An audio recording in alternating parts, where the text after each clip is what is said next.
सिंह और कांग्रेस के वरिष्ठ नेता राशिद अलवी साहब, बहुत स्वागत है आप दोनों का इस वक्त हमारे साथ इस खास कार्यक्रम में। सबसे पहले गिरिराज सिंह, आपसे ही सवाल, वक्फ कानून के नाम पर मुर्शिदाबाद जल रहा है, बंगाल में हिंसा हो रही है, क्या कहेंगे आप? ममता बनर्जी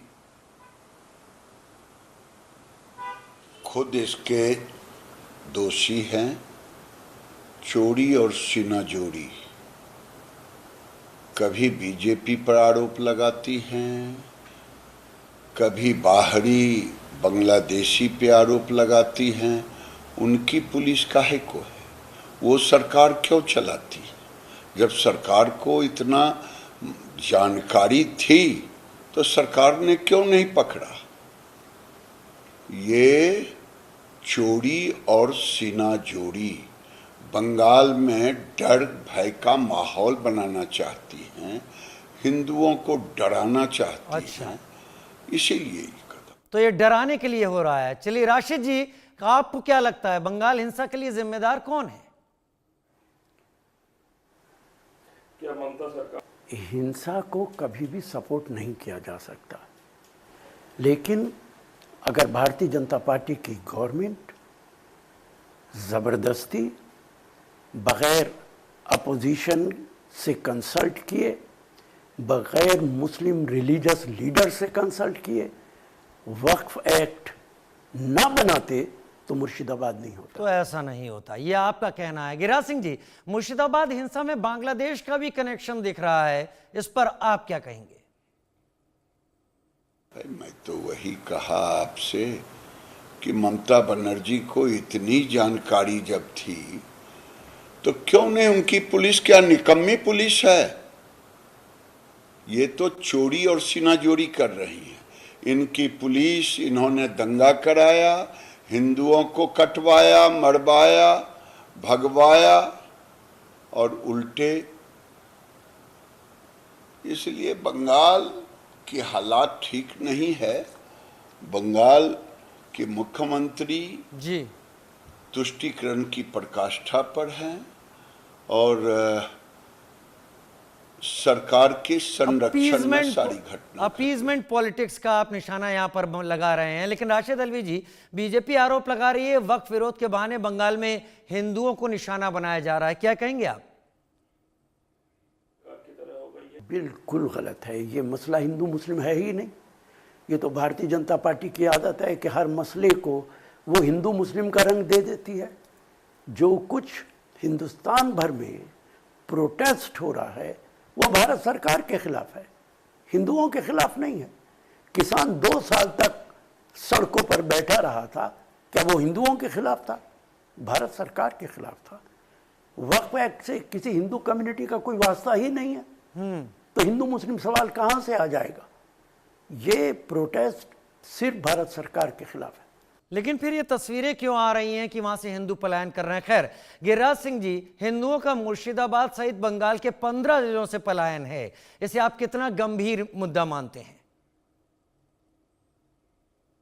मैं तो बार बार कहता हूं, गाना है मांझी ही नाव डुबोए तो फिर कौन बचाए।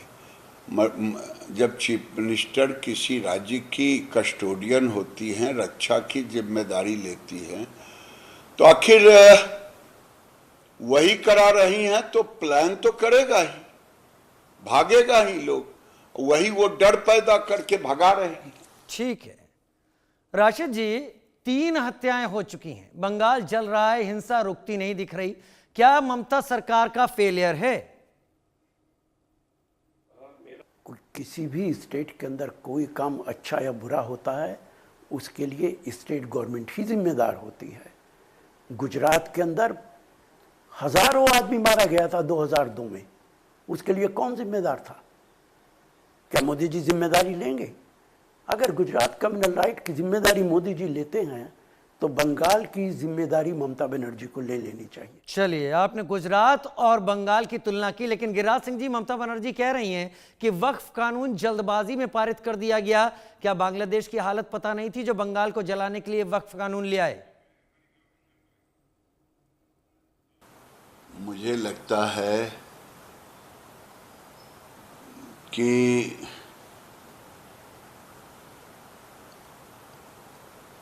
कभी वो कहती हैं कि मैं लागू नहीं होने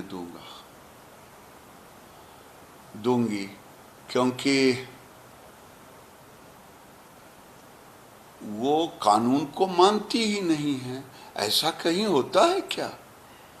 दिल्ली संसद कानून बनाए और वो कहें कि मैं मानूंगी नहीं। ये एनार्किज्म होगा क्या? और ये हवाला देंगी बांग्लादेश से। ये ममता बनर्जी का एनार्किज्म है। ऐसे सवालों को रखना समय पर ही ये सारे कार्यक्रम अब बहुत दिन से, और वक्त पर बोले तो गरीब मुसलमानों को हक दिलाना कोई गुनाह है? गरीब पर बोले तो क्या उनका अधिकार नहीं है? क्या उनके शिक्षा रोजगार से बाप की संपत्ति का फायदा नहीं होना चाहिए था? क्या किसी की मस्जिद छीनी जा रही है? न मस्जिद छीनी जा रही है, न मदरसा छीना जा रहा, न कब्रिस्तान छीना जा रहा। तो फिर भय किस बात का, भय किस भरम काहे? जी राशिद जी, क्या ममता सरकार बांग्लादेश के मोहम्मद यूनुस सरकार की तरह हो गई? वहां भी हिंदू निशाने पर और बंगाल में भी, और ममता यूनुस दोनों मौन।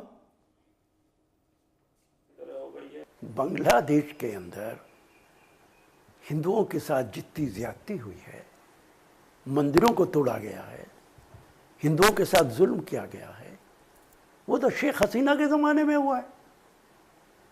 यूनुस तो अभी जुमा 8 दिन हुए आए हुए। शेख हसीना को तो आपने पनाह दे रखी है भारत के अंदर। आप उसे मिठाई और बिरयानी और कोरमा खिला रहे हैं, आप उसको उसको सिक्योरिटी दिए हुए हैं।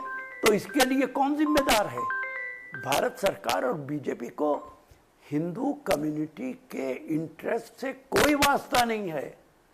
जो कुछ बांग्लादेश के अंदर हो रहा है उसके लिए हसीना जिम्मेदार हैं, और उनको पनाह देने का काम भारतीय जनता पार्टी की सरकार कर रही है। ठीक है, बांग्लादेश में जो कुछ हुआ उसके लिए हसीना जिम्मेदार रही हैं।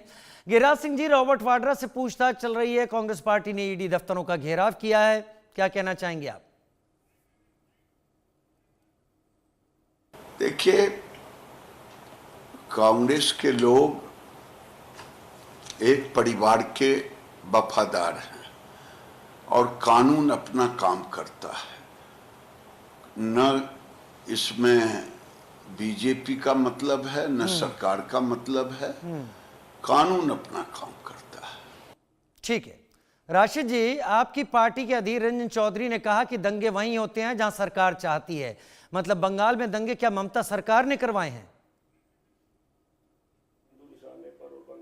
दंगा अभी संभल के अंदर क्या हुआ है, गुजरात के अंदर क्या हुआ था। हिंदुस्तान का कोई कोना ऐसा नहीं है जहां पे इस तरीके के वाकयात ना होते हो। ठीक है गिरिराज सिंह जी, राहुल गांधी और सोनिया गांधी के खिलाफ भी जांच शुरू हो गई है। कांग्रेस कह रही है ये राजनीतिक साजिश है। मैं कहा ना कि कानून अपना काम करता है। जो जैसा करता है कानून उसके साथ वैसा व्यवहार करता है। ठीक है राशिद जी, क्या पश्चिम बंगाल में आपको लगता है राष्ट्रपति शासन लगना चाहिए? बिल्कुल नहीं लगना चाहिए। Bharatiya Janata party democratically election के जरिए बंगाल के अंदर सरकार नहीं बना सकती। इसलिए वो तरह तरह के तरीके